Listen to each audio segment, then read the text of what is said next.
இயேசு கிறிஸ்துவின் நல்ல நாமத்திற்கு மகிமை உண்டாவதாக.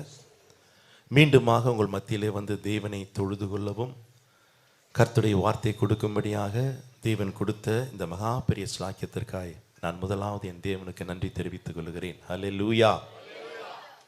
நான் ஏற்கனவே சொல்லியிருக்கிறேன், அல்லேலூயான்னு சொன்னால் இங்கே 2 பேர் அங்கே 2 பேர் சொல்லக்கூடாது, சபையில் இருக்கிற அத்தனை பேரும் சொல்லணும். அல்லேலூயா. இது நான் வரும்போது மாத்திரமில்லை, எப்போ சபையில் ஊழியக்காரர்கள் அல்லேலூயான்னு சொன்னால் உடனே சபையில் இருக்கிற எல்லாரும் சொல்லணும். அல்லேலூயா. நல்ல வார்த்தையா கெட்ட வார்த்தையா? நல்ல வார்த்தை சொல்கிறதுக்கு ஏன் கூச்சப்படணும்? பரலோகத்தில் நமக்கு என்ன வேலை? இந்த அது இங்கே சொல்லாமல் உட்காந்துருந்தீங்கன்னா ஆண்டவர் பார்ப்பார். இவங்களை நான் மேலே கூட்டி போய் எனக்கு ஒரு பிரயோஜனம் இல்லைன்னு கீழே விட்டால் நமக்கு எது என்ன அவர் யோசித்து பாருங்கள். அல்லேலூயா. கர்த்தர் நல்லவர், ஒரு கிருபை என்றும் உள்ளது. மீண்டுமாக உங்கள் மத்தியிலே கர்த்தருடைய வார்த்தை கொடுக்க ஒரு நல்ல அழைப்பை கொடுத்த சபை போதகருக்கு நான் இயேசுவின் நாமத்திலே நன்றி தெரிவித்துக் கொள்கிறேன். அதே வேளையிலே ரூபன் திலக்கையா அவர்களுக்கும் நான் இயேசுவின் நாமத்திலே நன்றி தெரிவித்துக் கொள்கிறேன். இந்த மாலை நேரத்தில் எத்தனை பேர் காலை ஆராதனைக்கு வந்தவங்க இப்போ மாலை வந்திருக்கிறீங்க? அல்லேலூயா, ஸ்தோத்திரம். கர்த்தர் உங்களை ரெட்டிப்பாய் ஆசீர்வதிப்பாராக. ஆமென்.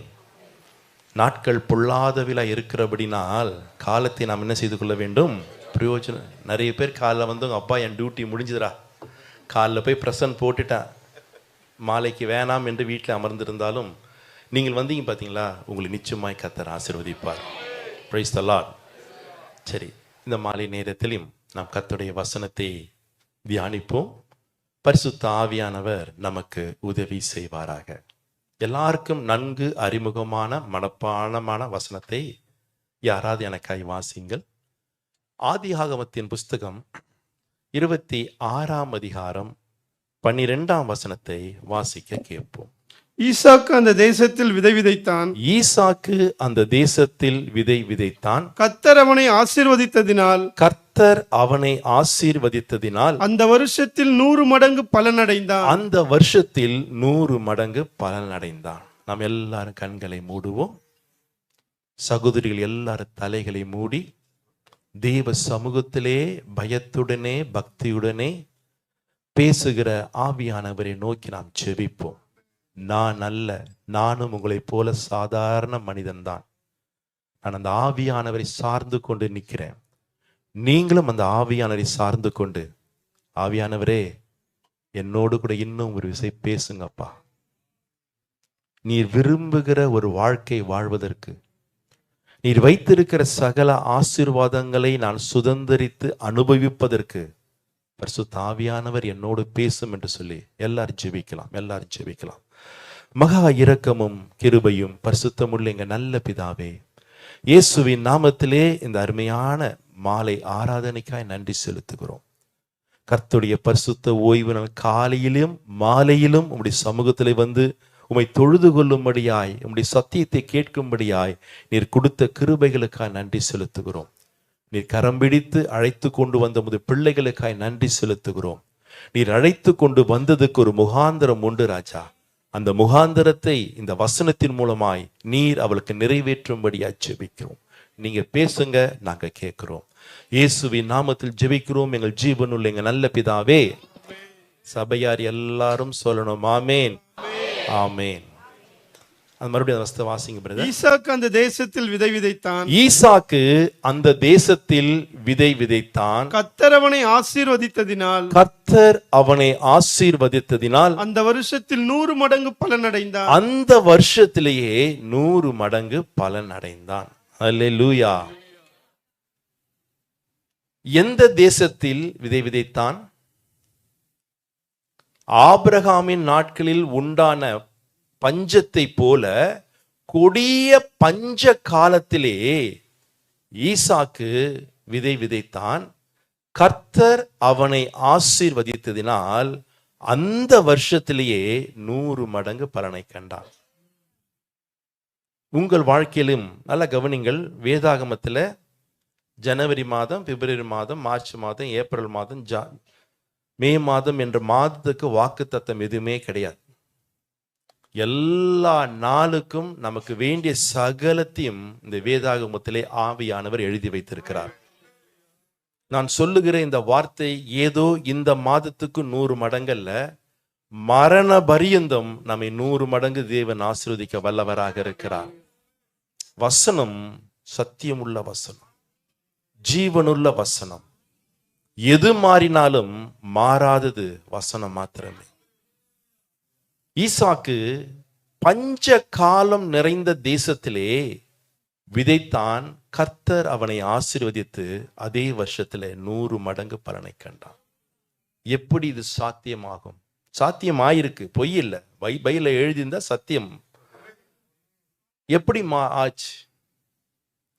நல்ல கவனி. இந்த வேதத்தில் இருக்கிற எல்லா வாக்கு தத்துவத்துக்கும் ஒரே ஒரு ஃபார்முலா, ஒரு சூத்திரம் உண்டு. அந்த ஃபார்முலாவுக்கு நாம் சரியா இருந்தால் எந்த வார்த்தையும் வாக்கும் நமக்கு நிறைவேற்ற தேவன் வல்லவராக இருக்கிறார். பஞ்ச காலத்திலே ஈசாக்கை தேவன் 100 மடங்கு பலனடைய செய்ய காரணம் என்ன தெரியுங்களா? 3ஆம் வசனத்தை வாசிங்கள். இந்த தேசத்திலே வாசம் பண்ணு, இந்த தேசத்திலே வாசம் பண்ணு, நான் உன்னோடு கூட இருந்து, நான் உன்னோடு கூட இருந்து உன்னை ஆசீர்வதிப்பேன். போதும். இதுதான் ஆசீர்வாதத்திற்கான எல்லா வாக்கு தத்துவத்துக்கும் ஆசீர்வாதத்துக்கு சூத்திரமான வசனம் இதுதான். அவன் எகிப்துக்கு தகப்பனை போல எகிப்துக்கு போகும்படியாய் புறப்பட்டு போகிறான். ஆண்டவர் சொல்லுகிறார், நீ எகிப்துக்கு போகாமல் இந்த தேசத்திலே வாசம் பண்ணு, நான் உன்னோடு கூட இருந்து உன்னை ஆசீர்வதிப்பேன். அங்கதான் இருக்கு. ஆண்டவர் நம்மோடு கூட இருந்தால் தினமும் 100 மடங்கு ஆசீர்வாதம். எத்தனை பேர் விசுவாசிக்கிறீங்க?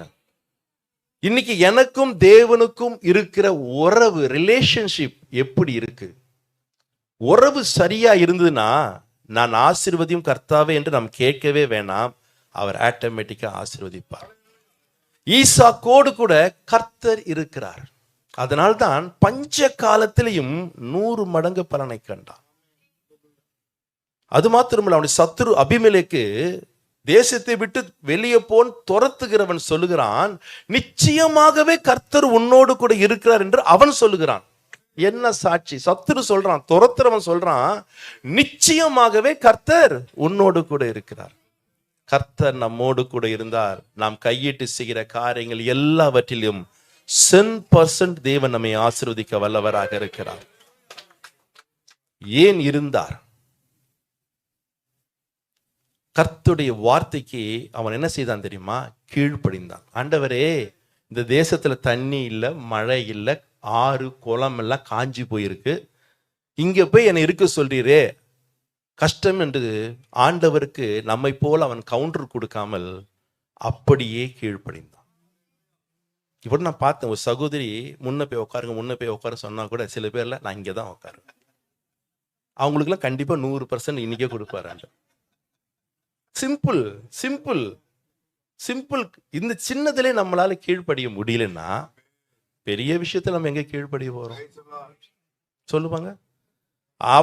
ஈசாக்கு சொன்ன உடனே அவன் ஈசாக்கு அப்படியே அந்த பட்டணத்திலே தங்கிட்டான்.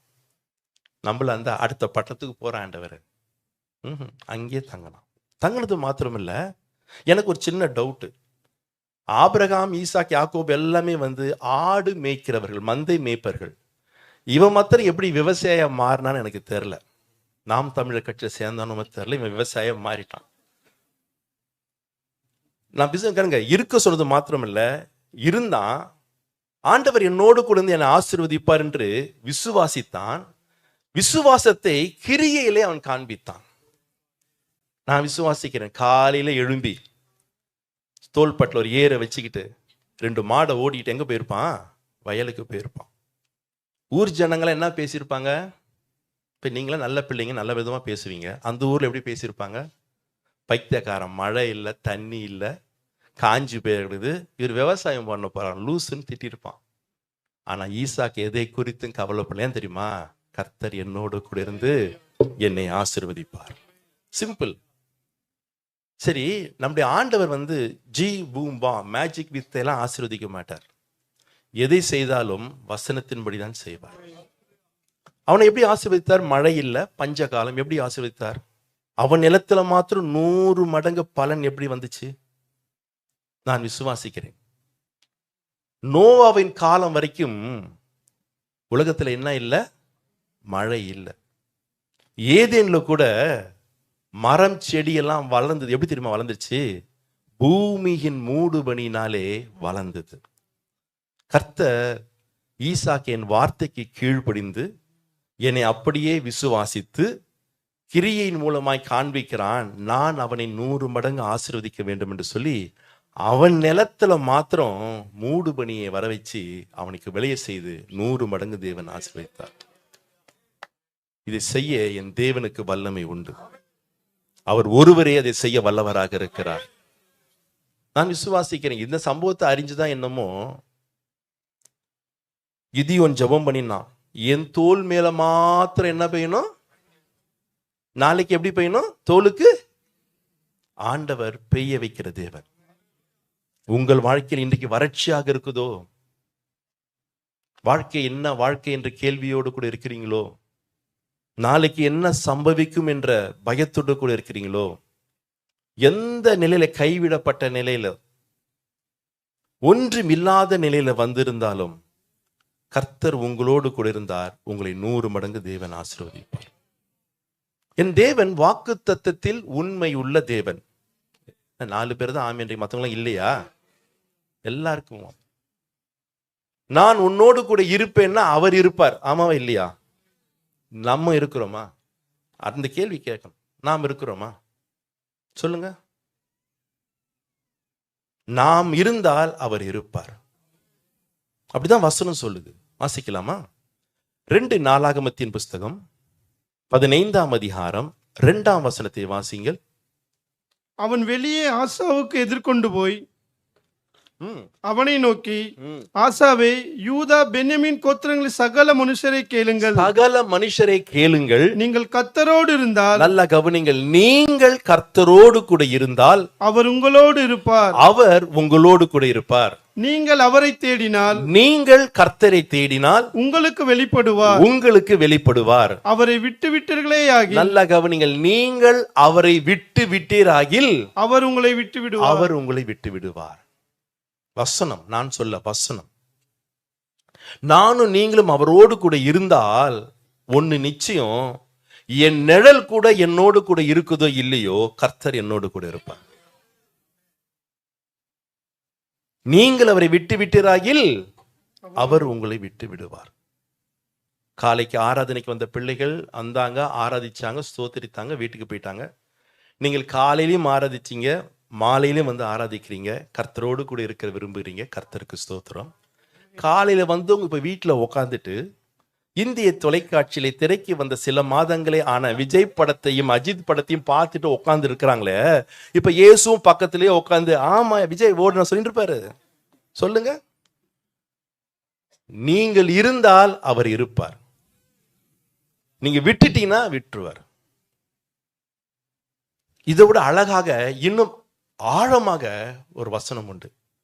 தகப்பனாகிய தாவீது தன் குமாரனுக்கு சொன்ன $1 பில்லியன் ஒர்த்துள்ள அட்வைஸ்.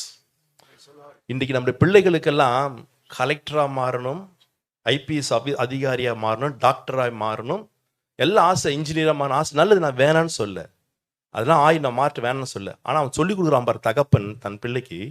1 நாளாகமத்தின் புஸ்தகம் 28ஆம் அதிகாரம் 9ஆம் வசனத்தை வாசிக்கும் போது, என் குமாரனாகிய சாலமோனே, எப்படி ஆரம்பிக்கிறான் பாருங்க. என் குமாரனாகிய சாலமோனே, நீ உன் பிதாவின் தேவனை அறிந்து, முதல்ல நீ என்ன அறியணும்?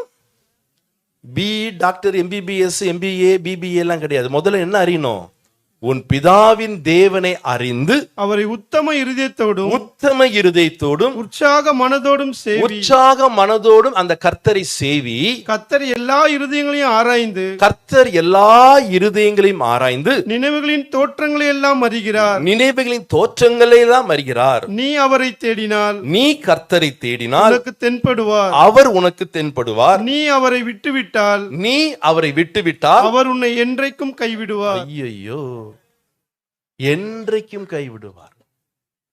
அவன் விட்டாங்க. கர்த்தரோடு கூட இருந்த வரைக்கும் அவரோடு கூட இருந்தார். ஆலயம் கட்டும்படியாக உதவி செய்தார். அவரை விட்டுட்டு மனைவிகளை பிரியப்படுத்த அந்நிய தெய்வங்களுக்கு மேடைகளை கட்டின போது என்றைக்கும் கர்த்தர் என்ன செய்து விட்டாரு? விட்டு விட்டார். இது சாலமோனுக்கு மாத்திரமல்ல, நமக்கும் தான். நானும் நீங்களும் ஆண்டவரோடு கூட இருக்கிற அந்த உறவுல, ரிலேஷன்ஷிப்ல கான்ஸ்டன்டா டிராவல் பண்ணா ஒவ்வொரு நாளும், ஒவ்வொரு வாரமும், ஒவ்வொரு மாதமும், ஒவ்வொரு ஆண்டும் 100 மடங்கு பலன் காண கர்த்தர் நமக்கு உதவி செய்வார். இன்னைக்கு ஆண்டவர் நம்ம வாழ்க்கைக்கு ஊறுகா மாதிரி ஆயிட்டார். வேணும் போது மாத்திரம் தொட்டுப்போம், வேணும்னா மாத்திரம் தேடுவோம். மற்றபடி இதெல்லாம் சுமூகமா போகும்போது நாம் அவர் கூட இருக்கிறது இல்லை. நாம் தயவுசெய்து நாம் கற்றுக்கொள்ள வேண்டிய முதல் காரியம், தேவனோடு இருக்கிற உறவு, ரிலேஷன்ஷிப் கரெக்டா இருந்துன்னா அவர் கரெக்டா இருப்பார். என் வாழ்க்கையை தேவன் ஆசீர்வதிப்பார். இயேசு கிறிஸ்து இந்த பூமியில 33 ஆண்டு காலம் வாழ்ந்தார். அவரை குறித்து வேதம் சொல்லுகிறது, அப்போஸ்தலர் 10:38, நசரேயனாகிய இயேசு கிறிஸ்துவை தேவன் பரிசுத்த ஆவியினாலும் வல்லமையினாலும் அபிஷேகம் பண்ணினார். தேவன் அவரோடு கூட இருந்தபடினாலே அவர் நன்மை செய்கிறவராகவும் பிசாசின் வல்லமையில் அகப்பட்ட யாவரையும் குணமாக்குற சுற்றி திருந்தான்ற வசனம் சொல்லுது. இயேசு கிறிஸ்து வாழ்ந்த போது கூட கூடவே யார் இருந்தா? தேவன். அம்மா 12 சீஷர்லாம் அப்புறமா தேவன் அவரோடு கூட இருந்தாருமா. அதனால்தான் அவர் ஊழியம் வல்லமையா இருந்தது. இயேசுவுக்கே வாழ்நாள் முழுவதும் தேவன் கூடவே இருந்தார்னா நமக்கு இருக்கணுமா வேணாமா சொல்லுங்க பார்க்கலாம்? நிச்சயமா இருக்கணும். ஏன் இயேசுவோடு கூட இருந்தார்? இயேசுவே அதுக்கு பதில் சொல்றார். வாசிக்கலாமா? யோவான் எழுதின சுவிசேஷம் 8ஆம் அதிகாரம் 29ஆம் வசனத்தை வாசிங்கள். யோவான், என்னை அனுப்பினவர் என்னோடு கூட இயேசு இருக்கிறார். சொல்லுகிறார், பரலோகத்திலிருந்து இந்த பூலோகத்துக்கு என்னை அனுப்பினவர் என்னோடு கூட இருக்கிறார். பிதாவுக்கு பிரியமானவைகளை நான் எப்பொழுதும் பிதாவுக்கு பிரியமானவைகளை எப்பொழுதும் நான் செய்கிறபடினால் அவர் என்னை தனியே இருக்க விடவில்லை. நல்லா கவனிக்கணும். என்னைக்கோ ஒரு நாள் அல்ல, கிறிஸ்துமஸ்க்கு அல்ல, ஈஸ்டருக்கு அல்ல, குட் ஃப்ரைடேக்கு அல்ல, எப்பொழுதும் நான் பிதாவுக்கு பிரியமானவைகளை செய்கிறபடினால் என்னை ஒரு நாளும் ஒருபொழுதும் தேவன் தனியா இருக்க விடவில்லை. காரணம், அவர் என்னோடு கூடவே இருக்கிறார். அப்போ நம்முடைய வாழ்க்கையிலே ஆண்டவருக்கு பிரியமான ஒரு வாழ்க்கையை வாழ்ந்தால் என் கூட ஆண்டவர் இருக்கிறது மாத்திரமல்ல, அவர் ஒவ்வொரு நாளும் 100 மடங்கு 10% என்னை ஆசீர்வதிக்க அவர் வல்லமை உள்ள தேவனாக இருக்கிறார். இன்னைக்கு வேதத்தில் அநேக மனிதனோடு கூட பரிசுத்தமான தேவன் இருந்திருக்கிறார். நான் ஒரு 3 காரியத்தை, 3 மனிதர்களை மாத்திரம் நான் உங்களுக்கு உதாரணமாய் சொல்லிவிட்டு ஜெபத்தோடு முடிக்க தேவன் நமக்கு உதவி செய்வாராக. ஒரு மனிதனை சொல்லுகிறேன். 1 நாளாகமத்தின் புஸ்தகம் 9ஆம் அதிகாரம் 20ஆம் வசனத்தை வாசிங்கள். 1 நாளாகமம் 9:20. எலியாசரின் குமாரனாகிய பினகாசுடனே கர்த்தர் இருந்தபடியினால் போதும். பினகாஸ் என்கிற ஒரு தேவ மனிதனோடு கூட கர்த்தர் இருக்கிறார். இருந்ததினால் என்ன ஆசீர்வாதம் என்று நான் சொல்லிவிட்டு ஏன் இருந்தார் என்று நான் தொடர்ந்து சொல்லுகிறேன். நானும் நீங்களும் அப்படிப்பட்ட ஒரு ஜீவியத்தை இந்த உலகத்திலே செய்வோம் என்று சொன்னால் நமக்குடையும் கர்த்தர் இருக்க வல்லவராக இருக்கிறார். என்ன ஆசீர்வாதம் தெரியுங்களா? என்ன ஆசீர்வாதம் தெரியுமா? வாசிக்கலாம். என்னாகமத்தின் புஸ்தகம் 25ஆம் அதிகாரம் 13ஆம் வசனத்தை வாசிங்கள். என்னாகமத்தின் புஸ்தகம் 25. அவன் தன் தேவனுக்காக பக்தி வைராகம் காண்பித்து, எவன்? பினகாஸ் தன்னுடைய தேவனுக்காக பக்தி வைராக்கியம் காண்பித்து இஸ்ரவேல் புத்திரருக்காக பாவ நிவர்த்தி செய்தபடினால் அவனுக்கும் அவனுக்கு பின் அவன் சந்ததிக்கும். நல்லா கவனிங்கள், இதுதான் ஆசீர்வாதம். அவனுக்கும் அவனுக்கு பின் அவன் சந்ததிக்கும் நித்திய ஆசாரிய பட்டத்துக்குரிய உடன்படிக்கை உண்டாயிருக்கும் என்று சொல்லி. போதும். என்ன ஆசீர்வாதங்க, என்ன ஆசீர்வாதம்! பினகாஸ், நீ மாத்திரம் எனக்கு ஆசாரிய ஊழியம் செய்யல, உன் சந்ததி, உன் பிள்ளைக்கு பிள்ளை, பிள்ளைக்கு பிள்ளை, பிள்ளைக்கு பிள்ளை, உன் சந்ததி எல்லாம் எனக்கு ஆசாரியம் ஊழியம் செய்யத்தக்கதாக ஒரு நித்திய உடன்படிக்கையை பினகாசோட கர்த்தர் செய்கிறார். நம்ம ஆரம்பத்திலே சொன்ன, இன்னைக்கு என்ன, நம்ம பிள்ளைகள் எல்லாம் பெரிய பதவிக்கு வரணும்னு ஆசைப்படுகிறோம், வேணான்னு சொல்லல. ஆனால் அதை விட சிறந்தது எது தெரியுமாங்க? கர்த்தருக்கு ஊழியம் செய்வது. அமெரிக்க ஐக்கிய தேசத்திலே இப்ப அந்த ஊழியக்காரி இல்ல, கர்த்தருக்குள் நித்திரை அடைந்து விட்டார், பில்லி கிரஹாம். அமெரிக்க அதிபதி யாரெல்லாம் தேர்தலில் நின்று ஜெயித்து வராங்களோ அவர்களுக்கு ஜெபம் பண்ணி அந்த சீட்ல உட்கார வைக்கிறது யாருன்னு கேட்டா பில்லி கிரஹாம் தான். ஒரு முறை ஒரு பிரசிடென்ட் தேர்ந்தெடுத்து அவருக்கு பதவி பிரமாணம் வச்சு இவர் ஜெபம் பண்ணி சீட்ல உட்கார வச்சார். அப்பொழுது அங்க நின்று கொண்டிருந்த அம்பாசிடர்கள், பெரிய பெரிய அந்த எலெக்ஷன்ல அவர் அதிபரா வருவதற்கு யாரெல்லாம் உழைத்தார்களோ கொடுத்தார்களோ அவங்க எல்லாம் அங்க இருக்கிறவங்க அவங்க செல்லமா பில்லி அப்படின்னு கூப்பிட்டான். பில்லி, எப்ப பாரு நீ மற்றவர்களை அமெரிக்க அதிபராக நீ உட்கார வைக்கிற, அடுத்த எலெக்ஷன்ல நீ நில்லு, நாங்க ஃபுல்லா செலவு பண்றோம், கேம்பெயின் ஃபுல்லா நாங்க பாத்துக்கிறோம், நிச்சயமா நீ ஜெயிப்ப, அடுத்த முறை நீ தான் அமெரிக்கன் பிரசிடென்ட் சொன்னாங்களாம். நம்ம ஊர் ஊழியக்காரனை பார்த்து சொல்லியிருந்தா அல்லேலூயா, அப்பவே அவனை தள்ளிட்டு எலெக்ஷன் இவன் நின்று இருப்பான். ஆனா பில்லி என்ன சொன்னான், எல்லாரையும் பார்த்து சொன்னார், நீங்க அத்தனை பேர் சேர்ந்து நான் இருக்கிற உயர்ந்த ஸ்தானத்தை விட்டு என்னை கீழே இறங்கி வைக்க பாக்குறீங்கன்னு சொன்னார். என்ன ஸ்டேட்மெண்ட்! அமெரிக்க அதிபர் போஸ்டை விட கர்த்தருக்கு ஊழியம் செய்யறது பெரிய போஸ்ட், பெரிய போஸ்ட். பின்னகாஸ், உன் புள்ள மாத்திரம் இல்ல, உன் சந்ததியே எனக்கு ஊழியம் செய்வார்கள். என்ன பிளெஸிங்! ஏன் கொடுத்தார்? ஏன் அந்த பிளெஸிங்கை கொடுத்தார்? ஏன் அவனோடு கூட இருந்தார்? சம்பவம் நமக்கு எல்லாம் தெரியும், நான் சுருக்கமா சொல்லுங்க, கவனிங்கள். இஸ்ரவேலை ஆசீர்வதிப்பதே கர்த்தருக்கு பிரியம் என்று பிலேயாமும் கண்டான், பாலாக் ராஜாவும் கண்டான். ஆனால் பாலாக் ராஜா பணம் கொடுத்து இந்த தீர்க்கதரிசி என்ன செய்து விட்டான்? வாங்கி விட்டான். இவனு கை நீட்டி வாங்கினதற்காக கொடுமுடி மேல் ஏறுகிறான், காளைகளை பலி செலுத்துகிறான். சபிக்கலாம் என்று வாயை திறந்தால் வாயிலிருந்து என்னதான் வருது? ஆசீர்வாதம் தான் வருது. பாலாக்கு கோபம் வந்தது. நான் சபிக்கும்படியாய் நான் பணம் கொடுத்தேன். பேதுரு நிருபக்காரன் ரொம்ப ஓப்பனா சொல்றான், அநீதத்தின் கூலி வாங்கினான், அநீதத்தின் கூலி.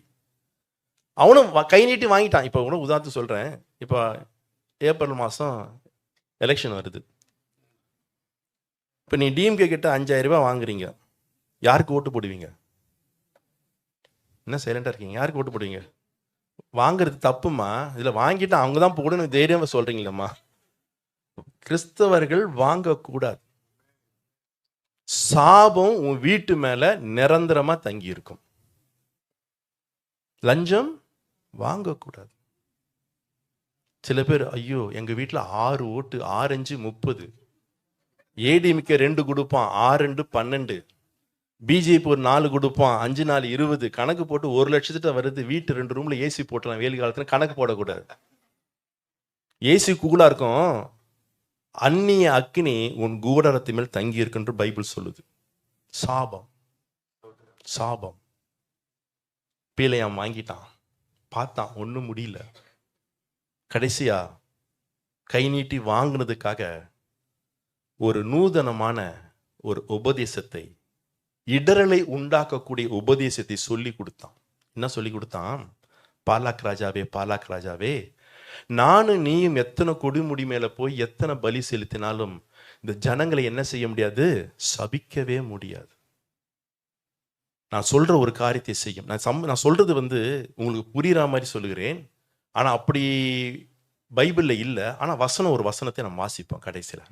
கவனிங்க, உங்க மீதியான ஸ்திரீகள் அழகா இருப்பார்கள். நீ என்ன பண்ணு, அந்த பிள்ளைகளை எபிரேய வாலிபருக்கு முன்பதாக அப்படியே கேட் வாக் நடக்க சொல். டைட்டா ஜீன்ஸ் போட்டுன்னு, டைட்டா டிஷர்ட் போட்டுக்கிட்டு, மேல துப்பட்டா கூட இல்லாமல் பெப்பரப்ப நடக்க சொல்லு. யூத வாலிபர்கள் விழுவார்கள். விழுந்த உடனே, விபச்சாரத்தில் விழுந்த உடனே, உங்கள் தெய்வத்துக்கு நீங்கள் வைத்து படைக்கிற ஆகாரத்தை அவர்களுக்கு புசிக்க கொடுத்துரு, கர்த்தர் என்ன செய்வாரு? சபிப்பார் என்று சொன்னபடியே பாலாக் செஞ்சான்.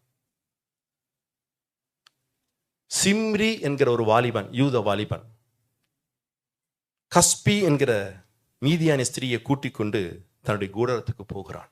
அதற்கு முன்பதாகவே வாதை பாளையத்துக்குள் இறங்கி விட்டது.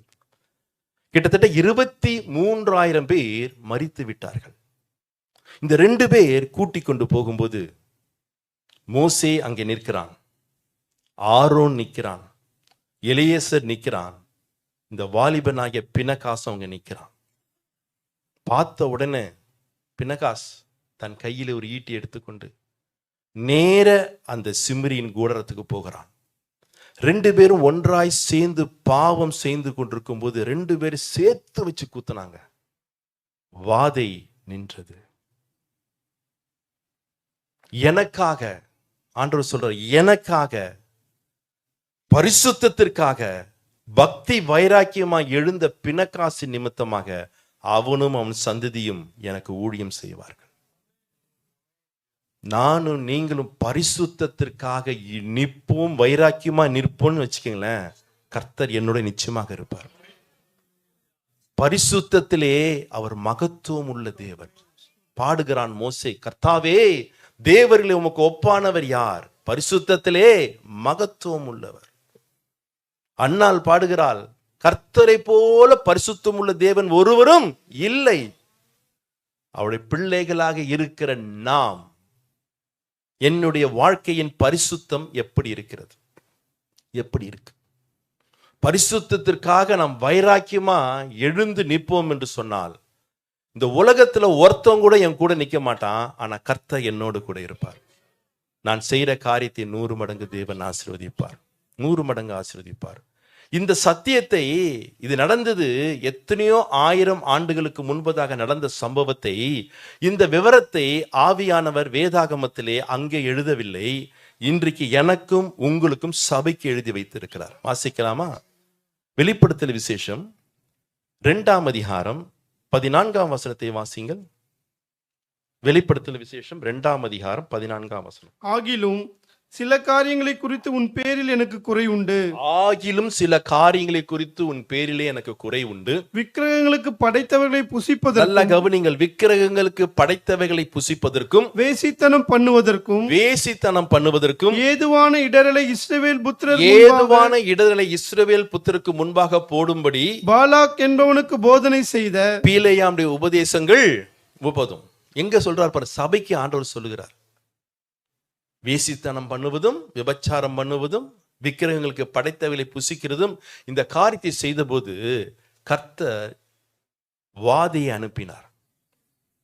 வாதையை அனுப்பின போது ஐயோ பரிசுத்த கொலைச்சல் நடந்துட்டது. ஒரு வாலிபனாகிய பினகாஸ் வைராக்கியமா எழுந்திருச்சான். கர்த்தர் அவனோடு கூட இருக்கிறார். சபையே, நாம் கற்றுக்கொள்ள வேண்டிய முதல் காரியம், தேவன் என்னோடு கூட இருக்கணும். நான் கையிட்டு செய்கிற காரியங்கள் எல்லாவற்றிலும் நான் 100% பலனை அடைய வேண்டும் என்று சொன்னால், நான் பரிசுத்தத்துக்காக நின்னால் கர்த்தர் என்னோடு கூட இருப்பார். இந்த உலகத்தில் எங்க அப்பா அடிக்கடி கோயில்ல காலேஜ் சொல்லுவாரு, 3333 கோடி தேவர்கள். அப்போ சொல்லுவார், அது இப்ப பண்ணி குட்டி போட்டு இப்ப 6666 கோடியா மாறிடுச்சு. உண்மையா நான் அந்த காலத்துல கேட்காத சாமி இப்பெல்லாம் இப்ப கேட்கிறேன்.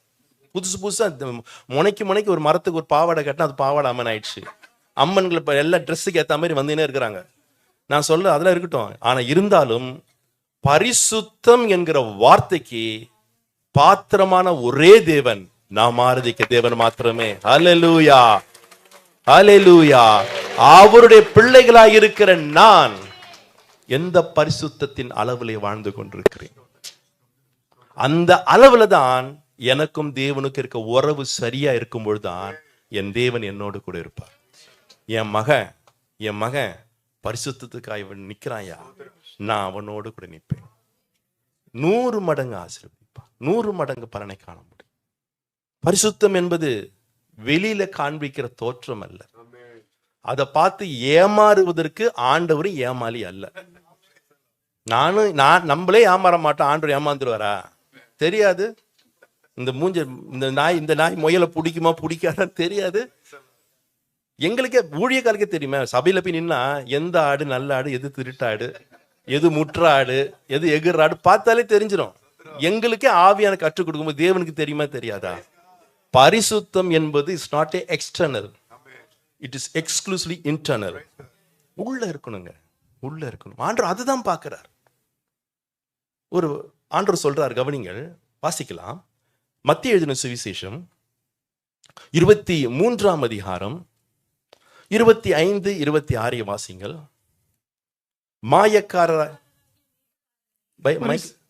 மாயக்காரராக வேதபாரகரே, மாயக்காரராகிய வேதபாரகரே, பரிசேயரே, உங்களுக்கு ஐயோ, உங்களுக்கு ஐயோ, போஜன பாத்திரங்களின் வெளிப்புறத்தை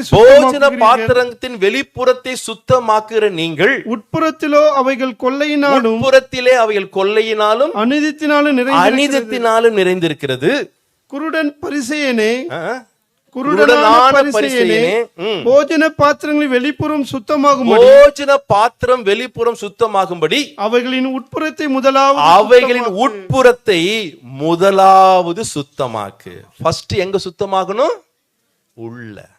உள்ள சுத்தமாகணும். வெளியில நல்லா இருக்கும். வெளியில பாத்தீங்கன்னா ஐயோ ஒயிட் அண்ட் ஒயிட் ஜிப்பா வேஷ்டி எல்லாம் ஒயிட் சூப்பரா இருக்கும். ஆனா உள்ள ஃபுல்லா கொள்ளை, அநியாயம், கசப்பு, பகை, வைராக்கியம், யாரை எங்க கவுக்கலாம், யாரை எப்படி தூக்கலாம், யார் தலைமையில ஏறி நடக்கலாம், உள்ளுக்குள்ள எல்லாம் இருக்குது. ஆனா வெளியே மாத்திரம் அல்லேலூயா, பிரைஸ் தி லார்ட், சோத்திரம், எல்லாம் நல்லா இருக்கு. இதை பார்த்து ஏமாறுகிறவர் தேவன் அல்ல.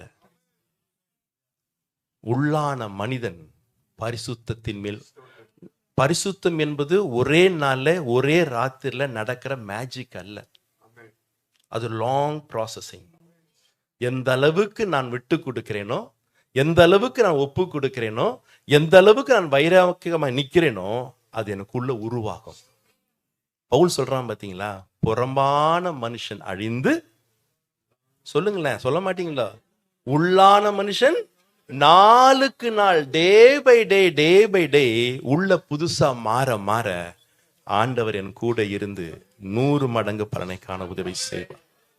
ஒப்பு கொடுங்கள், ஆண்டவர்கிட்ட ஒப்பு கொடுங்கள். நேரத்தை வீணாக்காதீர்கள். எந்த மனுஷனும் எந்த மனுஷியும் செல்போனை பார்த்து பரிசுத்தவானாய் பரிசுத்தவாட்டியாய் மாறின சரித்திரம் இல்லை. எந்த மனுஷன் சீரியல் சினிமா பார்க்கும்போது அப்படியே பரிசுத்தம் உள்ள இறங்கி வராது. இருக்கிற பரிசுத்தம் வெளியே பறந்து போகும். உன் நேரத்தை தேவனோடு கூட, வசனத்தோடு கூட, ஜெபத்தோடு கூட, நல்ல கர்த்தருடைய பிள்ளைகளோடு கூட, நல்ல பரிசுத்தவான்களோடு கூட உன் நேரத்தை செலவு செய்ய உன்னில் இருக்கிற அசுத்தம் வெளியே ஏறும், பரிசுத்தம் உனக்குள்ள வளரும். உள்ள வளர வளர வளர கர்த்தர் உன் கூட தான் இருப்பாரு. நீ கையிட்டு செய்கிற காரியங்கள் எல்லாவற்றிலும் 100 மடங்கு பலன் கொடுக்க தேவன் வல்லவராக இருக்கிறார். ஹல்லேலூயா. நமக்குள்ள வைராக்கியம் வரணுங்க. வாழ்கிறது ஒரு வாழ்க்கை, ஒரே வாழ்க்கை. அந்த வாழ்க்கை கர்த்தருக்காக, கர்த்தரை போல மாறுவதற்காக என்னை ஒப்பு கொடுக்கிறேன்னு சொல்லி ஒப்பு கொடுத்தீங்கன்னா உங்களை உருவாக்க என் தேவன் வல்லவராக இருக்கிறார். உங்களை உருவாக்குவது மாத்திரமல்ல, உங்களை உருமாற்றவும் தேவன் வல்லவராக இருக்கிறார். 2வது ஒரு மனிதனை சொல்லுகிறேன், வாசிக்க கேட்போம். ஆதியாகமத்தின் புஸ்தகம் 39ஆம் அதிகாரம் 2, 3 கடைசி வசனம் 23 வாசிங்கள். கர்த்தர் அவனோட இருந்தபடினாலும் அவன் எதை செய்தானோ அதை அவர் கர்த்தர் வாய்க்க பண்ணினபடினாலும் அவன் வாசமாயிருந்த யாதொன்றையும் குறித்து அவன் வசமாயிருந்த யாதொன்றையும் குறித்து சிறைச்சாலை தலைவன் விசாரிக்கவில்லை. நீங்க எடுத்தோன்னு முடிச்சிட்டீங்க. நான் 2, 3 சொன்னா அதை விட்டு 23 மாத்திரம் முடிச்சிட்டீங்க. கர்த்தர் யோசேப்போட இருந்தார். சீக்கிரம் வீட்டுக்கு போகணுமோ? நான் முடிச்சிடுறேன். கர்த்தர் யோசேப்போடு கூட இருந்தார். அவன் காரிய சித்தி உள்ளவனானான். அவன் எகிப்தியனாகிய தன் எஜமானுடைய வீட்டிலே இருந்தான். கர்த்தர் அவனோட இருக்கிறார் என்றும் அவன் செய்கிற யாவையும் கர்த்தர் வாய்க்க பண்ணுகிறார் என்றும் அவன் எஜமான் கண்டு. போதும். இப்ப நம்ம தலைகீழ வச்சோம் 23, அப்புறம் 2, 3 வாசிச்சோம். 2, 3, 23 வரிசையா வாசித்தாலும் ஒரு வார்த்தை தொடர்ந்து வருது. என்ன வருது தெரியுமா? கர்த்தர் யோசேப்போடு கூட. நல்லா தெரிஞ்சுங்க, உங்க கூட கர்த்தர் இருந்தார்னா நீங்கள் காரிய சித்தி உள்ளவனா இருப்பீர்கள். நீங்கள் செய்வதெல்லாம் வாய்க்கும். இன்னைக்கே செஞ்சது வாய்க்க மாட்டேங்குது. ஒரு பிசினஸ் சின்ன ஒரு வச்சா நஷ்டம். ஒரு காரியத்தை செய்த சித்தி பெறல, செய்யமாய் வரல. ஏன்? நம்ம 1000 காரணம் சொல்லுவோம். ஆனா ஒரே காரணம் தெரியுமா? கர்த்தர் நம்மோடு கூட இல்லை. இவன் போத்திபாரின் வீட்டிலே அரண்மனையில இருந்த பொழுதும் கர்த்தர் அவனோடு கூட இருந்தார். சிறைச்சாலைக்குள்ள போட்ட பிற்பாடும் ஜெயிலுக்குள்ளே யார் இருந்தா தெரியுமா? கர்த்தர் அவனோடு கூட இருந்தார். என்ன பாரு, அப்போ யோசேப்பு யாரோடு கூட இருக்கிறான் தெரியுமா? கர்த்தரோடு கூட இருந்ததுனால கர்த்தர் அவனோடு கூட ஜெயில கூட கூட தான் இருக்கிறார். இருந்ததினால் என்ன ஆசீர்வாதம் என்று சொல்லிட்டு ஏன் இருந்தார் என்பதை குறித்து அநேக காரியங்கள் உண்டு. நான் ஒரு காரியத்தை மட்டும் சுருக்கமாய் சொல்லுகிறேன். என்ன ஆசீர்வாதம் தெரியுங்களா? வாசிக்கலாம். அதே ஆதியாகமம் 41 அதிகாரம் 41, 42 வாசிங்கள். பின் பார்வோன் தன் கையில் போட்டிருந்த அடுத்து முந்தின வசனம். பின்னும் பார்வோன் யோசேப்பை நோக்கி, ரொம்ப அவசரமா இருக்காரு பிரதர். பின்னும் பார்வோன் யோசேப்பை நோக்கி, பார், எகிப்து தேசம் முழுமைக்கு உன்னை அதிகாரியாக்கினேன் என்று சொல்லி. பார் யோசேப்பே, என்ன கொஞ்சம் பார், எகிப்து தேசம் முழுமைக்கும் நான் உன்னை அதிகாரியாய் ஆக்குகிறேன். பார்வோன் தன் கையில் போட்டிருந்த தன் முத்திர மோதிரத்தை கழற்றி அதை யோசேப்பின் கையிலே போட்டு மெல்லிய வஸ்திரங்களை அவனுக்கு உடுத்தி பொன் சரப்பணியை அவன் கழுத்திலே தரித்து தன்னுடைய 2ஆம் ரதத்தின் மேல் அவனை ஏற்றி தெண்டனிட்டு பணியுங்கள் என்று அவனுக்கு முன்பாக கூறிவிட்டு. போதும். இவன் யார் தெரியுமா? எகிப்திலே பிறந்த எகிப்தியன் சிட்டிசன் அல்ல. இவன் யூத வாலிபன். 20 வெள்ளி காசுக்கு அந்த ஊருக்கு அடிமையாய் வந்தவன் இன்னைக்கு என்னவா மாறிட்டான்? தேசத்துக்கே அவன் தாங்க. அவன் தொடர்ந்து வாசிங்க. ராஜா சொல்றாரு, பேருக்கு தான் நான் யாரு? ராஜா. சகல அதிகாரமும் முத்திரை மோதிர ராஜாவின் கையிலிருந்து இப்ப யார் கைக்கு வந்துடுச்சு? சகல அதிகாரத்தை இன்னும் சொல்ல போனா யோசேப்பு சொல்லாமல் யாரும் கையும் காலையும் என்ன செய்யக்கூடாது? ஆட்டை கொசு கடிச்சோட யோசேப்ட கேட்டு சொரியணும். அந்த அளவுக்கு அதிகாரத்தை அவனுக்கு கொடுத்தார். என்ன அதிகாரங்க? எல்லாம் ரதத்துல ஏற்றி போகும்போது எல்லாரும் என்ன செய்ய வேண்டும் அப்படின்னா என்ன அர்த்தம்? தெண்டலிட்டு பண்ண என்ன அர்த்தம்? நம்ம மல்லாக்கு போட்டுக்குமா? சொல்லுங்களேன். அதிக சாஷ்டாங்கமா விழுந்து ரோட்ல என்ன செய்யணும்? கும்பிடு போடணும். ஜனங்க போட்டிருக்கணும், நான் இல்லைன்னு சொல்ல. வேற யார் தெரியுமா போட்டிருப்பா? இவனை சிறைச்சாலைக்குள்ள பொய் சாட்சி சொல்லி உள்ள போட்டா பத்தியா, அவ கூட விழுந்திருப்பா. உன் சத்ரு உன் காலில் விழுனா கர்த்தர் உன்னோடு கூட இருந்தா போதும். கர்த்தர் உன்னோடு கூட இருந்தால் உன் சத்துரு கூட உனக்கு முன்பதாக தெண்டலிட்டு பணியும்படியா கர்த்தர் செய்வார். என்ன எனக்கு கற்பனை பண்ண முடியுமாங்க? நீங்க போய் ஒண்ணு வேணாங்க, அடிமையோட போகணும். இங்கேருந்து பாகிஸ்தான்ல போயிட்டு ஒழுங்கா ப்ராப்பராகவே வாழ்ந்து சிட்டிசன்ஷிப் வாங்கினா கூட அந்த ஊர் அதிபரை நீங்க மாற முடியுமா? வாய்ப்பே இல்லை ராஜா, வாய்ப்பு இல்லை. மாறவே முடியாது. மாறினான், யோசிப்பு மாறினான். கதை அல்ல, சம்பவம். மாறினான். எப்படி தெரியுமா? கர்த்தர் அவனோடு கூட ஏன் இருந்தார்?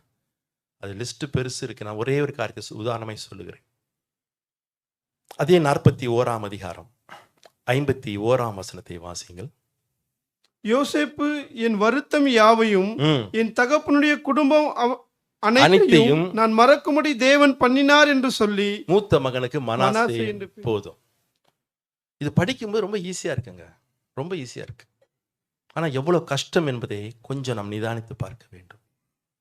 தகப்பன் வீட்டிலே அவனுக்கு ஏற்பட்ட எல்லா துக்கமான சம்பவத்தை மறக்க முடியுமா? சொல்லுங்க, மறக்க முடியுமா? மறந்தான் சொன்ன என்ன தெரியுமா அர்த்தம்? அதை அவன் மன்னித்தான், மறந்தான். நம்மளால முடியுமா? ஒண்ணு வேணா, கல்யாணமான சகோதரிகள் நிறைய பேர் உண்டு. கல்யாணம் ஆகி 10-12 வருஷம் ஆச்சு. இப்போ கூப்பிட்டு கேளுங்களேன், கல்யாணம் ஆன புதுசுல உங்க மாமியார் உன்னை எப்படி திட்டினான்னு கேளுங்க. அதே ஃபேஸ் எக்ஸ்பிரஷன், அதே பல்ல கடிச்சுக்கிட்டு அப்படியே சொல்லுவாங்க. காப்பி பேஸ்ட் மாதிரி வரும். என்ன செய்ய முடியல? மறக்க முடியல. கர்த்தர் கூட இருப்பாரோ? முடியலையே. சின்ன சின்ன சம்பவங்களை நம்மளால என்ன செய்ய முடியல? மன்னிக்க முடியல, மறக்க முடியல. ஆனா கர்த்தர் மாத்திரம் இன்னைக்கு என்ன 100 மடங்கு ஆசை வச்சிடணும். கனவு தான் காணணும். ஐயா, அவங்க அப்பா சொல்றாரு யோசேப்பை பார்த்து, நீ போய் அண்ணன்மாருக்கு இந்த பால் அடை பருப்பு எல்லாம் பயிரெல்லாம் கொண்டு போய் கொடுத்துட்டு வான்னு சொன்னார். இவன் அங்கேருந்து புறப்பட்டு போகிறான். அங்கே போய் பார்த்தா அங்கே யாரும் இல்லை, அண்ணன் மாதிரி யாரும் இல்லை. சுக்கோத்துக்கு போகிற இல்லை, சீக்கிரமுக்கு போகிறான், அங்கே இல்லை. நானா இருந்தா, நீங்கள் தங்கமான பிள்ளைங்க, நானா இருந்தா அங்கேயே ஒரு மரத்து கீழே உட்காந்து கொண்டு போனதெல்லாம் சாப்பிட்டுட்டு வெறும் பையன் ஆட்டி வந்து எங்கள் அப்பாட்ட கொடுத்துட்டப்பா ஆனம்பா நீ உட்காந்துருப்பேன். யோசேப்பு அப்படி செய்யல. அங்கே இருக்கவங்களை விசாரிச்சுட்டு அங்கேருந்து அடுத்த ஊருக்கு போகிறான். தூரத்திலேயே பார்த்து விட்டார்கள் யோசேப்பு வருவது. இவர் தான் தனியாக தெரிவார. ஏன் தனியாக தெரிகிறாரு? பல வர்ண அங்கி. நம்ம கூட சபையில் பார்த்தீங்கன்னு வச்சு நம்ம தனியாக தெரியணும். ஃபுல் மேக்கப்பு, ஃபுல் லிப்ஸ்டிக்கு, தனியாக தெரியணும். நம்மலாம் நம்ம தான் சபையில சென்டர் ஆஃப் அட்ராக்ஷன்ஸ். ஜீசஸ் கிடையாது. யாரு? லிப்ஸ்டிக் தான். அதுதான் சென்டர் ஆஃப் அட்ராக்ஷன். தூரத்துல பார்த்துட்டாங்க. டேய் வராண்டா, இவனை கொன்னு இந்த குழியில போட்டுடலாம். சொன்னபடியே போட்டார்கள். குழியில போட்டவன என்ன செஞ்சிருப்பான் யோசேப்பு? நம்மள அந்த செல்போன் எடுத்து வாட்ஸ்அப் பார்த்து கிடப்போம், ஃபேஸ்புக்கை தள்ளிட்டு இருப்போம். அவன் என்ன செஞ்சிருப்பான்? கத்தி இருப்பான். அண்ணா இருட்டா இருக்கு, 13 வயசு வாலிபன், சின்ன பையன், பயமா இருக்கு, கதறி இருக்கான். ஒருத்தம் கூட காதுல வாங்கல. இவன் கொண்டு போன ஆகாரத்தை பக்கத்திலே உட்கார்ந்து சாப்பிட்டு கொண்டிருக்கிறார்கள். இப்படி உங்க மாமியார் உங்களுக்கு செஞ்சா மறந்துருப்பீங்களா? குழியில போட்டு இருந்தா மாமியார் கதி என்ன ஆயிருக்கும் தெரியுமா?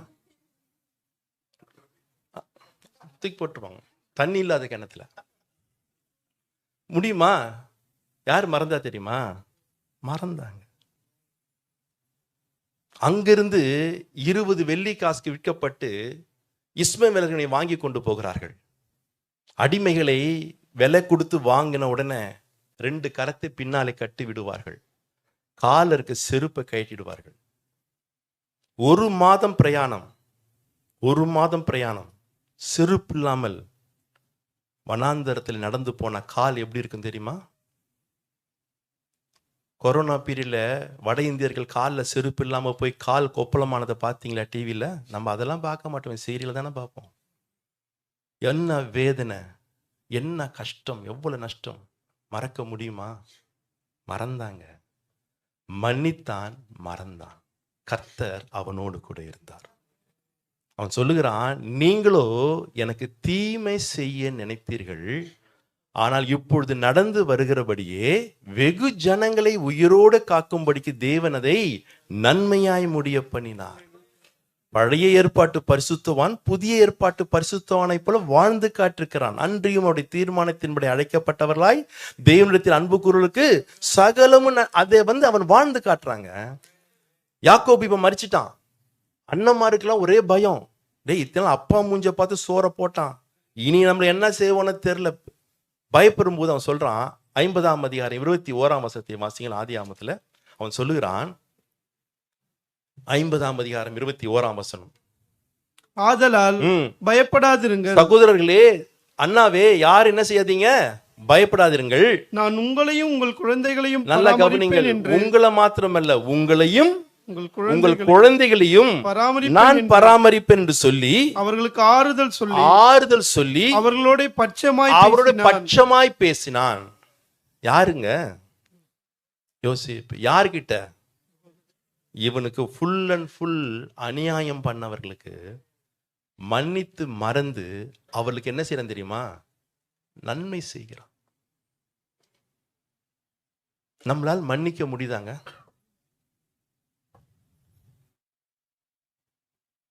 போன குட் ஃப்ரைடே முதல் வார்த்தை கேட்டிருப்பீங்களே, இயேசு சிலுவையில் பேசுற முதல் வார்த்தை என்ன? மன்னி. வசனம் கேட்கிறோம், படிக்கிறோம், நம்மளால் மன்னிக்க முடியுதா? எவ்வளவு கசப்பு, எவ்வளவு பகை, எவ்வளவு வைராக்கியம். யோசித்து பாருங்கள். ஒரு முறை இயேசு கிட்ட சூப்பரான ஒரு கேள்வி கேட்டான் பேதுரு. ஆனா கொஞ்சம் அதுக்கான பதிலை கேட்காம போயிட்டான். வாசிக்கலாம். மத்திய எழுதின சுவிசேஷம் 18ஆம் அதிகாரம் 21, 22 வாசிங்கள். அப்பொழுது பேதுரு அவரிடத்தில் வந்து, அப்பொழுது பேதுரு இயேசுவினிடத்தில் வந்து, ஆண்டவரே, ஆண்டவரே, என் சகோதரன் எனக்கு விரோதமாய் குற்றம் என் சகோதரனுக்கு விரோதமாய் குற்றம் செய்து வந்தால் நான் எத்தனை தரம் மன்னிக்க வேண்டும், எத்தனை தரம் மன்னிக்க வேண்டும் என்று கேட்டான். அதற்கு இயேசு சொன்னார், 7 தரம் மட்டுமோ என்று கேட்டான். 7 தரம் மட்டுமோ என்று கேட்டான். அதற்கு இயேசு 7 தரம் மாத்திரமல்ல, 7 தரம் மாத்திரமல்ல, 70 தரம் மட்டும் என்று. அம்பா அப்பா, ஏன் 70 தரம்? 70 தரம். பைபிள் வசனத்தை மாத்திராதீங்க. ரொம்ப அங்கதான் சத்தியமே அங்கதான் இருக்கு. எத்தனை தடவை மன்னிக்க சொன்னாரு? அப்ப எத்தனை தடவை? 490 தடவையா? கேட்டானே உடனே, ஆண்டவரே நான் படிக்காதவன், மீனவன், நீ 7 70 8 70 இன்னமும் சொல்ற கணக்கு வழக்கெல்லாம் தெரியல, தெளிவா சொல்லி கேட்டிருக்கலாம்ல. கேட்கல, தெரிஞ்ச மாதிரி போயிட்டார். 7 என்பது பர்ஃபெக்ஷன், பூரணம். போனா போது மன்னிச்சோம் போன்னு சொல்றது இல்லை. எப்படி மன்னிக்கணும் தெரியுமா? மனப்பூர்வமாய் மன்னிக்க வேண்டும்.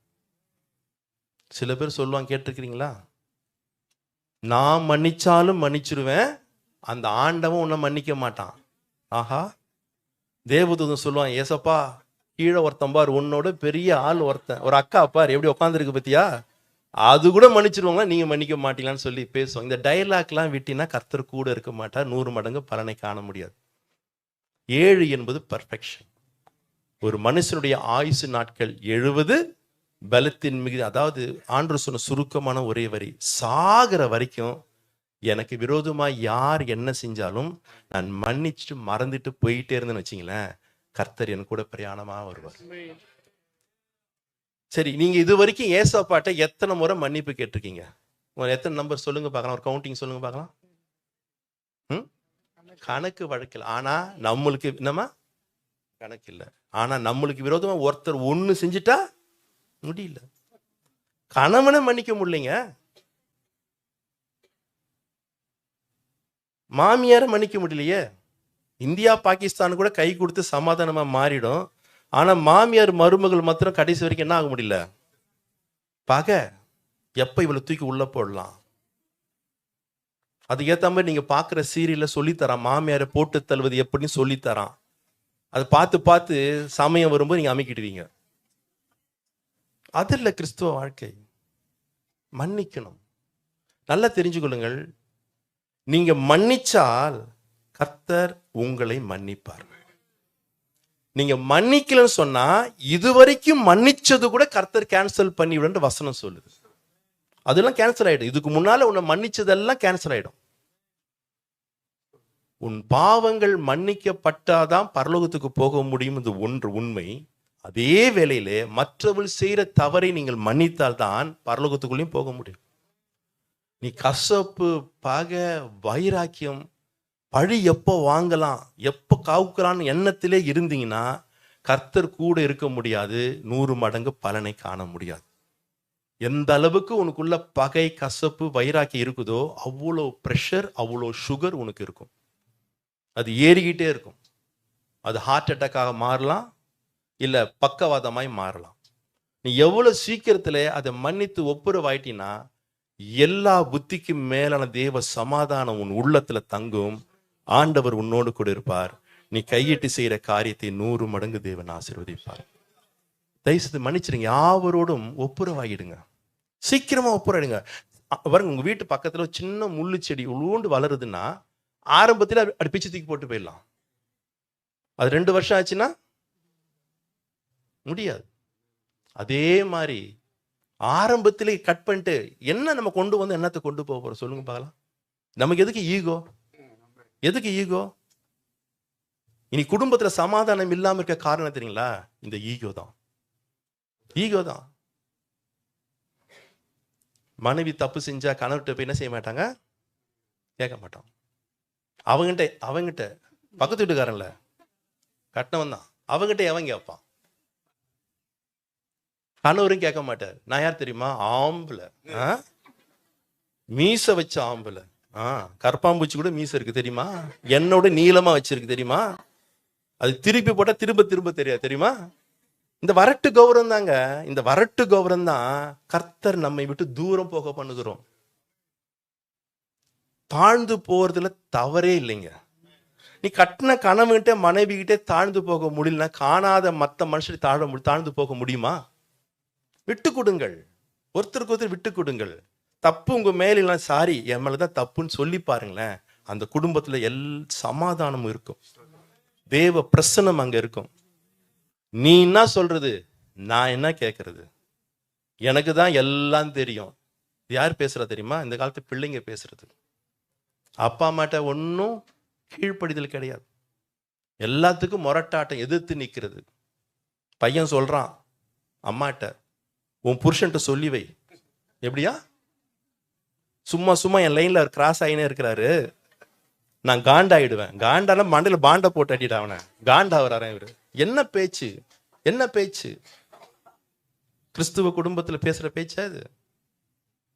இப்படி பேச இருக்க ஒண்ணு தெரிஞ்சுங்க, உங்க வீட்டுல யாரு இருக்க மாட்டா தெரியுமா? ஆண்டவர் இருக்க மாட்டாரு. நீ 100 மடங்கு பலனை காண மாட்டாய். இப்படியே வரணும் போகணும் ஸ்தோத்திரம் சொல்லிட்டே இருக்கணுமே ஒழிய வாழ்க்கையில ஒரு மாற்றம் உண்டாகாது. எந்த அளவுக்கு நீ ஆண்டவரோடு இருக்கிற அந்த ரிலேஷன்ஷிப்பை, உறவை நீ புதுப்பித்து கொண்டு கூடவே பிரயாணம் பண்றியோ, கர்த்தர் உன்னோடு கூட இருப்பார். கடைசியா ஒரு மனிதனை சொல்லி முடிக்கிறேன். 1 சாமுவேலின் புஸ்தகம் 3ஆம் அதிகாரம் 19ஆம் வசனம்.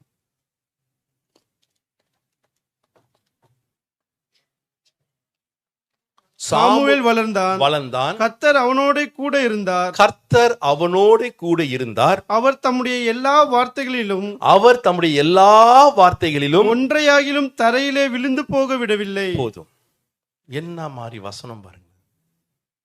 கர்த்தர் யோசேப்போடு கூட இருந்தார். அவன் வாய் திறந்து என்ன பேசினானோ ஒன்று கூட தரையில் என்ன செய்யலையா, விழவில்லை. அவ்வளவும் தேவன் நிறைவேற்றினார். சுருக்கமா சொல்ல போனா, கர்த்தர் சொன்னதை மாத்திரம் சாமுவேல் சொன்ன எல்லா வார்த்தையும் கர்த்தர் கனப்படுத்தினார்.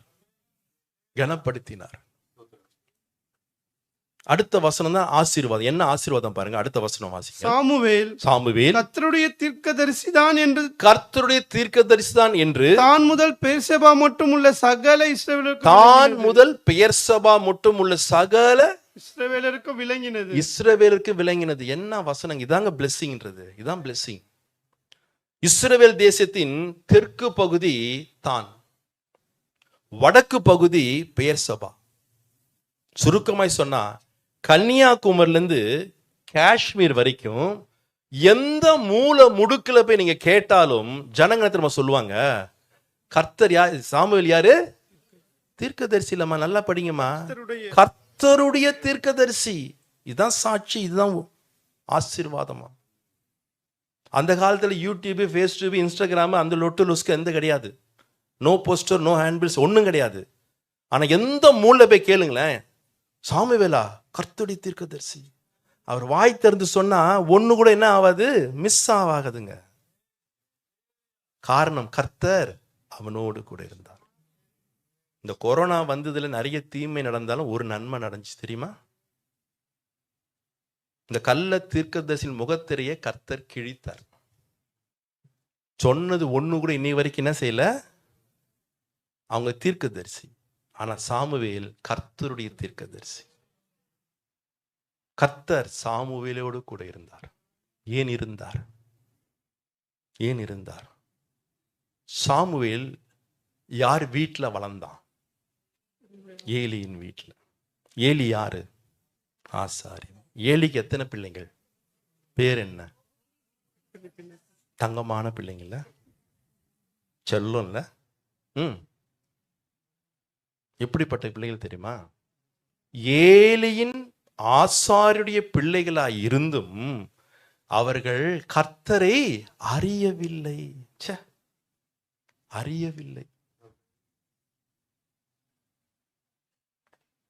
தேவனுடைய சமூகத்திலே அவருடைய பாவம் எப்படி இருந்தது தெரியுமா? மிகவும் பெரிதா இருந்துச்சாம். எங்க? தேவ சந்நிதியில. ஆண்டவருக்கு வரக்கூடிய காணிக்கைகளை முதல்ல எடுத்தது யார் தெரியுமா? ஏலியின் பிள்ளைகள். சபைக்கு வர பெண்களோடு கூட பாவம் செய்தது யார் தெரியுமா? ஏலியின் பிள்ளைகள்.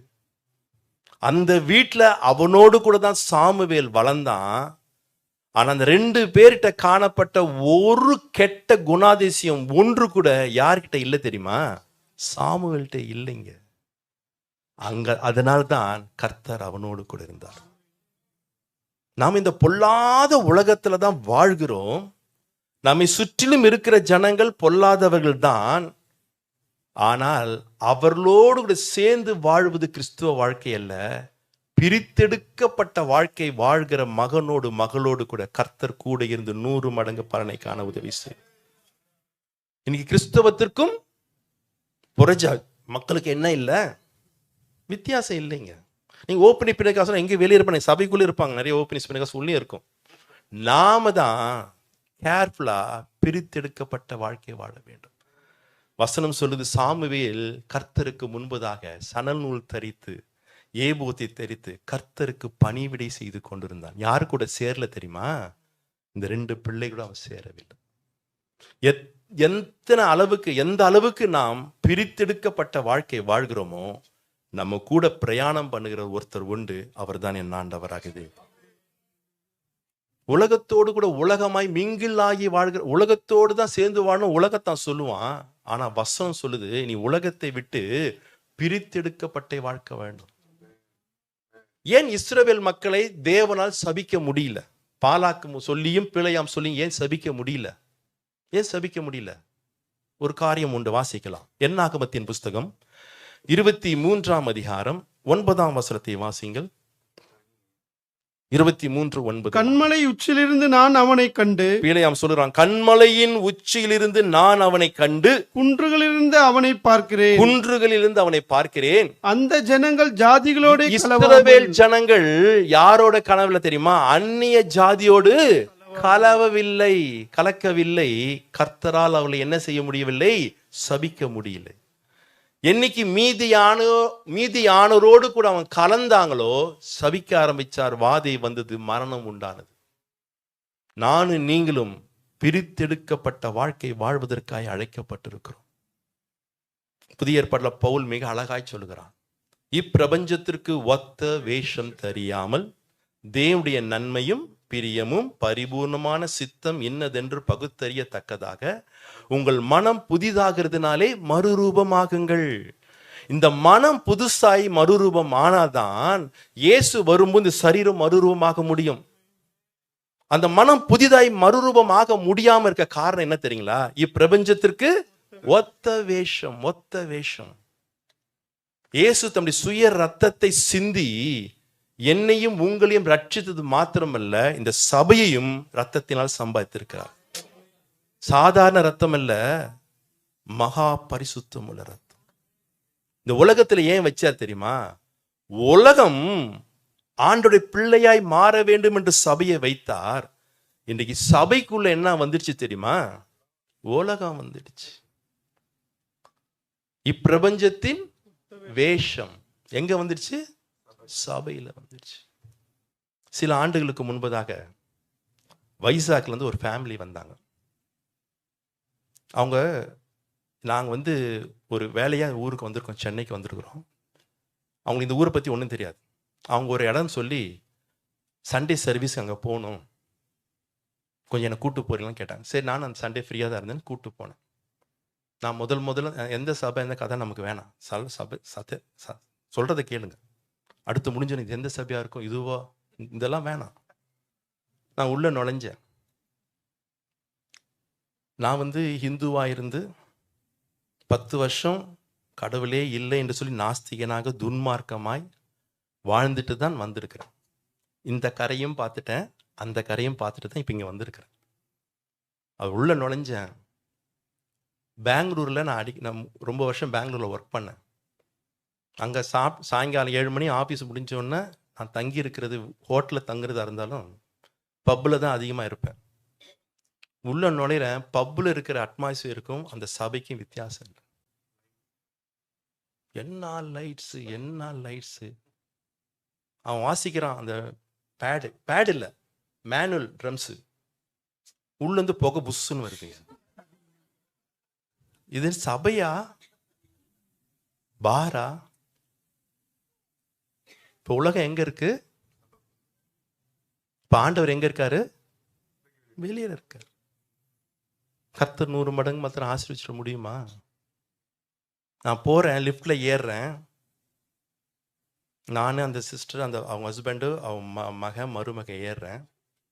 என் கூடயும் வந்து அந்த சபை பாஸ்டர் ஏறினாரு. அந்த சர்வீஸ் நடத்துகிற பாஸ்டர் ஏறினாரு.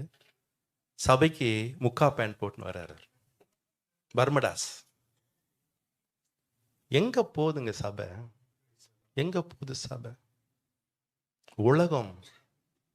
அந்த சபைக்கு வாசல்ல நீங்க நின்னீங்கன்னா, நான் பஸ்ஸில் அப்படி தான் வருவோம் போவேன், நின்னீங்கன்னா உள்ளேருந்து வர்றவங்கள பார்த்தீங்கன்னா சபையிலேருந்து வர்றவங்க மாதிரியே இருக்க மாட்டாங்க பொம்பளை பிள்ளைங்க.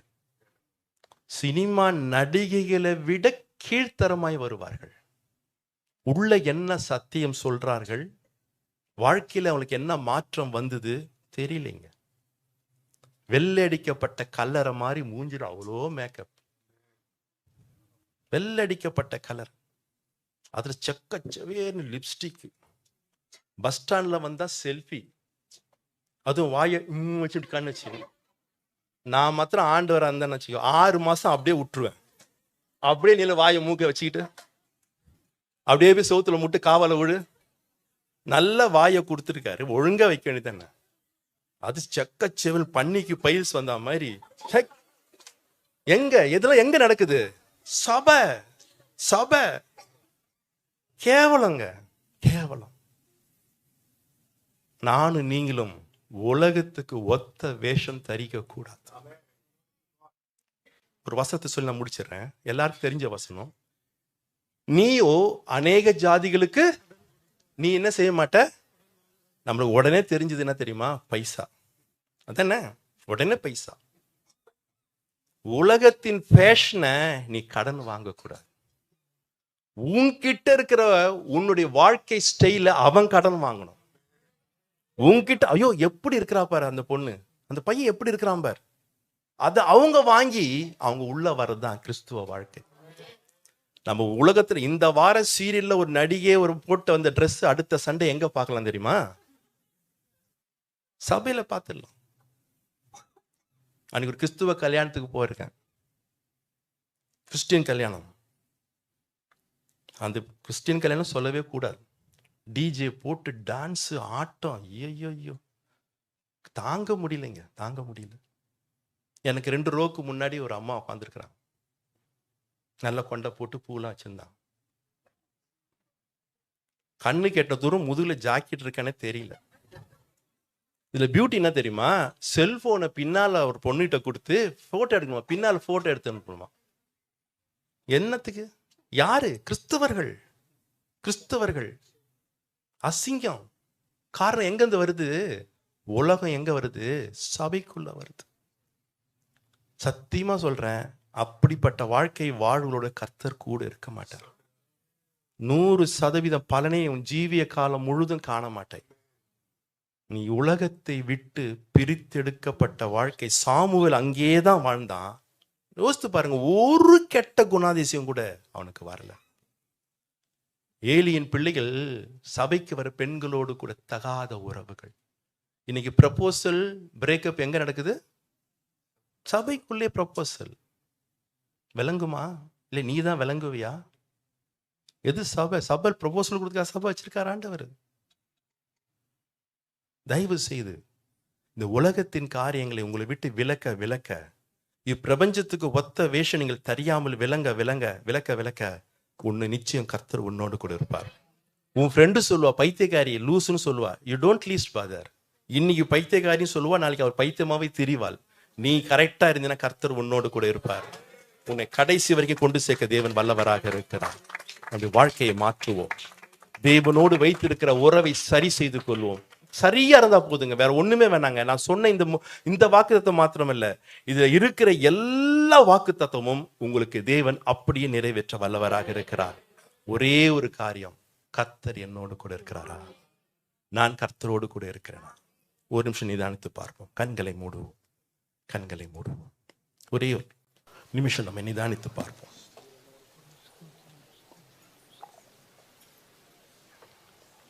நான் இப்போ ஏதோ உங்களுக்கு சாப்பாடுக்கு பிரியாணி போட போல சம்மணம் போட்டு உட்காந்துருக்காதீங்க. வாலிப பிள்ளைங்களாம் முழங்கால் போடும். ஜபம்னு சொன்னால் என்ன செய்யணும்? ஜபன்னு சொன்னால் என்ன செய்யணும்? முழங்கால் போடணும். அப்படின்னு நம்ம தலைவாழ போட்டு உங்களுக்கு அப்படியே பிரியாணி சுட சுட போடுற மாதிரி உட்காந்துக்கூடாது. முழங்கால் போட முடிஞ்சவர்கள், முடியலன்னா பரவாயில்ல, நீ ப்ராப்ளம், குழந்தை வச்சுருக்கீங்கன்னா நோ ப்ராப்ளம், நீங்கள் உட்காந்துக்கலாம், தப்பு இல்லை. கண்களை மூடுவோம்.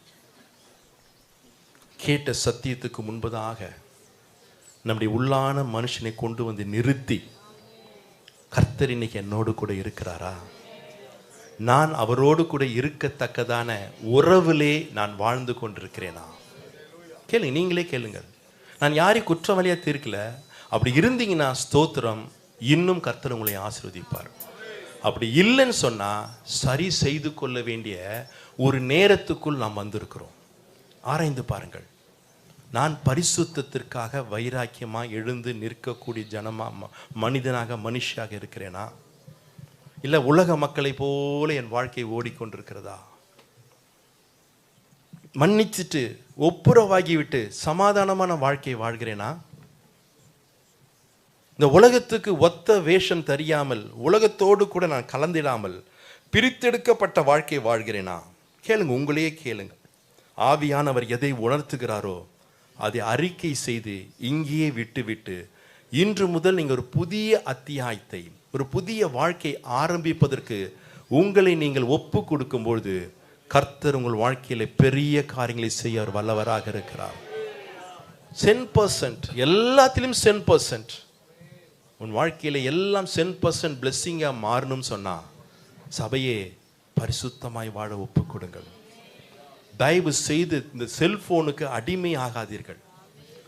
தொலைக்காட்சிக்கு அடிமையாகி அதுக்கு முன்னால் உட்கார்ந்து நேரத்தை வீணாக்கி உங்கள் ஆத்துமாவை கரைப்படுத்தி அசுத்தத்தின் மேல் அசுத்தமாய் மாறாதீர்கள். நேரத்தை தேவனோடு செலவு செய்யுங்கள். வசனத்தோடு கூட செலவு செய்யுங்கள். ஜெபத்திலே செலவு செய்யுங்கள். நல்ல ஐக்கியத்திலே செலவு செய்யுங்கள். நீங்கள் பரிசுத்தத்திலே வளர வளர புறம்பான மனுஷன் நாளுக்கு நாள் அழிந்துக்கிட்டே வருவான். உள்ளான மனுஷன் நாளுக்கு நாள் புதிதாய் மாறிக்கொண்டே வருவான். கர்த்தர் உங்களோடு கூட இருந்து 100 மடங்கு தேவன் ஆசீர்வதிப்பார். தயவு செய்து யார்கிட்ட இந்த இப்போ வந்திருக்கீங்க, யார்கிட்ட பேசுவீங்க, யார்கிட்ட பேச மாட்டேன்னு எனக்கு தெரியாது. ஆனால் யாராவது இங்கே பேசாமல் ஒருவருக்கு ஒருவர் ஏதாவது கசப்பு இருந்தால் இந்த ஆலயத்தை விட்டு படிக்கிட்ட விட்டு கீழே இறங்குறதுக்குள்ளே நீங்கள் போய் கட்டி பிடிச்சி ஒப்புரவாகி சாரின்னு சொல்லி கேட்டு ஒப்புரவாங்கள். இந்த இரவிலே உங்கள் நித்திரை கர்த்தர் இன்பமாய் மாற்றுவார். சமாதானமாய் இருப்போம், யாவரோடும் சமாதானமாய் இருப்போம். சபைக்குள்ள எந்த சண்டை சச்சரவு வரக்கூடாது. நாம் எல்லாம் அவயங்கள், நமக்குள்ள எந்த பிரிவினையும் வரக்கூடாது. அப்படியே சின்ன கருத்து வேறுபாடு வந்தாலும் ஒருவருக்கு ஒருவர் அறிக்கை செய்து விட்டு மன்னிப்பு ஒப்புரவாகும் என்று சொன்னால் உன்னை கர்த்தர் ஆசீர்வதிப்பார். ஒருவேளை கணவன் கூட பேசாம சண்டை போட்டு வந்திருக்கீங்களா, முதல்ல ஒப்புரவாகுங்கள். மனைவி கூட ஒன்றும் பேசாமல் சண்டையோடு இருக்கிறீங்களா, ஒப்புரவாகுங்கள். பிள்ளைகளை உங்க அம்மா அப்பாட்ட பேசாம அவங்க போற சோறை மாத்திரம் சாப்பிட்டு உட்காந்துருக்கிறியா, மன்னிப்பு கேட்டு ஒப்புரவாகுங்கள். கர்த்தர் உங்களோடு கூட இருப்பார். தயவு செய்து உலகத்துக்குள்ள நுழைஞ்சிடாதீங்க. உலகத்தை சபைக்கு கொண்டு வந்துடாதீங்க. உலகத்தின் ஃபேஷன் எல்லாம் இங்க உள்ள கொண்டு வந்துடாதீங்க. வெளியே கிறிஸ்தவர்கள் உள்ளேயும் வெளியும் ஒன்று போல இருக்கணும். சபைக்கு வரும்போது மாத்திரம் அப்படியே பரிசுத்தவாட்டி போல வந்துட்டு வெளியே போகும்போது ஆடம்பரமாக அருவருப்பான ஆடைகளை அணிந்து கொண்டு போகிறவர்கள் அல்ல. உள்ளேயும் வெளியும் எங்கே என்னை பார்த்தாலும் என்னை கிறிஸ்தவர்கள் என்று சொல்லத்தக்கதான பிரித்தெடுக்கப்பட்ட வாழ்க்கையை வாழும்போது கர்த்தர் சாமுவேலோடு கூட இருந்தவர் உங்களோடு கூட இருந்து உங்களையும் 100 மடங்கு பலனை காண கர்த்தர் உதவி செய்ய வல்லவராக இருக்கிறார். ஹல்லேலூயா. Praise the Lord. நம்ம யாரும் எழும்பி நிற்கலாம். ஸ்தோத்திரம்.